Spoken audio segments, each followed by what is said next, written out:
கரம் ஏந்தி உங்களுடைய சோதனைகளை முறையிட்டு நீங்கள் அல்லாஹ்வை அழைக்காமல் சோதனை நீங்கும் என்று நினைப்பது பகலில் கனவு காண்பதுதான். நடக்கவே நடக்காது.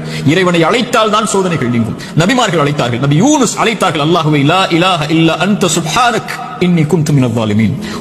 உறவுகளை விட்டு நீங்கி, உலகத்தை விட்டு நீங்கி, செய்த ஒரு சிறிய தவறால் மீன் வயிற்றில் அகப்பட்டு இருளில் கிடக்கக்கூடிய ஒரு நபி, அவர்களுக்கு தெரியும் இந்த இருளில் இருந்து யாரும் என்னை நீக்க முடியாது, என்னை விளக்கி கொண்டு வர முடியாது.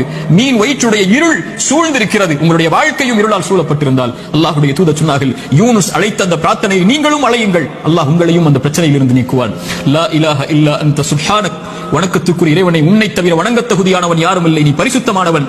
இன்னி குன்து மினல் ஸாலிமீன், நான் அநீதம் செய்பவன் யா அல்லாஹ், அநீதத்திற்கு உள்ளானவன் யா அல்லாஹ், எனக்கு இந்த சோதனைகளை நீக்கு யா அல்லாஹ் என்று அவன் கேட்பான். அல்லாஹ் அந்த சோதனையை நீக்குவான். நான் செய்த பாவத்தால் எனக்கு இந்த சோதனை என்றால் இதோ விடுகிறேன் யா அல்லாஹ், நீக்கு யா அல்லாஹ். நபி யூனுஸ் அழைத்தார், அல்லாஹ் நீக்கிறான். நபி மூசா அழைத்தார், அல்லாஹ் நீக்கிறான்.